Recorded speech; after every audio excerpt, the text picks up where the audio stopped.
Halo semuanya, perkenalkan nama saya Gilgit Fauziah. Saya berasal dari Politeknik di Padang, jurusan Administrasi Niaga, Program Studi Bisnis Digital.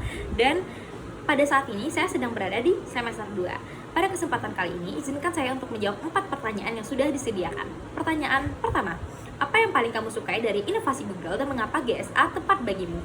Selain Google yang fokus pada dampak nyata untuk masyarakat, hal yang paling saya kagumi dari Google adalah keberanian mereka untuk menghadapi tantangan besar tanpa takut gagal. Sesuai dengan prinsip mereka, moonshot thinking, yaitu mereka berani mencoba hal yang tampaknya mustahil, contohnya seperti Project Clone. Meskipun proyek ini akhirnya dihentikan, nilai utamanya bukan hanya pada hasil, tapi pada proses dan pembelajaran. Dari situlah saya belajar bahwa failure is an option, kegagalan bukan akhir, tapi bagian dari inovasi dan lahirnya inovasi itu sendiri. Karena itu, saya yakin jadi GSA tepat untuk saya. Saya ingin membawa semangat berani mencoba, berinovasi, setelah mengajak mahasiswa untuk naik level dari pengguna menjadi inovator, dari penonton menjadi pelaku, dan menjadi agent of change di masyarakat. Kemudian pertanyaan kedua, bayangkan membuat acara Tech and Chill, kegiatan interaktif apa yang akan kamu rancang? Nah, pada saat ini saya akan merancang seminar plus workshop interaktif Google in Actions from Ideas to Impact, kombinasi short talk, demonstrasi, hand-on mini challenge, dan kompetisi ringan. Nanti di awal acara bakal ada short talk ringan tentang pengenalan teknologi Google.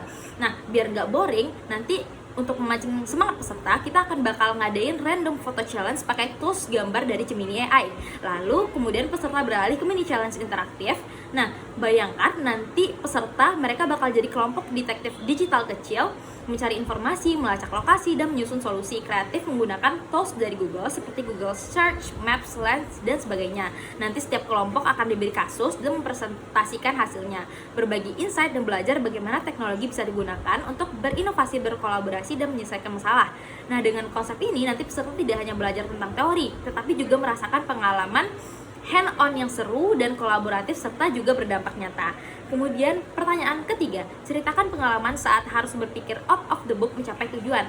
Nah, saat menjalankan suatu project dengan tim saya menghadapi waktu yang terbatas. Sementara pada saat itu proposal saya harus segera selesai dan kebetulan sekali saya bersama tim itu berada di lokasi yang berbeda pada saat itu. Nah, karena itu saya mengusulkan menggunakan Google Dokumen atau Workspace agar proposal bisa disusun secara real time dan kolaboratif tanpa harus tatap muka. Hasilnya koordinasi lebih lancar, prosesnya lebih cepat, dan proyek selesai tepat waktu. Dari pengalaman ini, saya belajar bahwa solusi kreatif tidak harus rumit, tetapi bagaimana memanfaatkan teknologi secara tepat untuk mengatasi keterbatasan. Kemudian pertanyaan yang keempat, jika terpilih sebagai GSA, pencapaian dampak apa yang ingin saya capai dalam 3 bulan pertama? Nah, dalam 3 bulan pertama, pencapaian utama saya adalah merealisasikan program yang saya rancang, menghadirkan pengalaman belajar yang berkesan dan berdampak. Berbekal pengalaman proyek kemasyarakatan, saya ingin mahasiswa dan masyarakat tidak hanya mengenal teknologi saja, tetapi juga langsung menggunakannya. Saya ingin mengubah pola pikir bahwa teknologi bukan sesuatu yang sulit, atau bahkan pada saat ini dianggap sebagai pembodohan, melainkan teknologi itu merupakan alat untuk berinovasi dan menciptakan solusi. Nah, dampak yang ingin saya ciptakan adalah generasi mahasiswa yang menjadi agent of change tadi, mampu memanfaatkan teknologi untuk berinovasi, berkolaborasi, serta menciptakan solusi nyata untuk masyarakat dan kemudian menjadi solusi untuk diri mereka sendiri juga. Mungkin itu dari saya dan terima kasih. Assalamualaikum warahmatullahi wabarakatuh.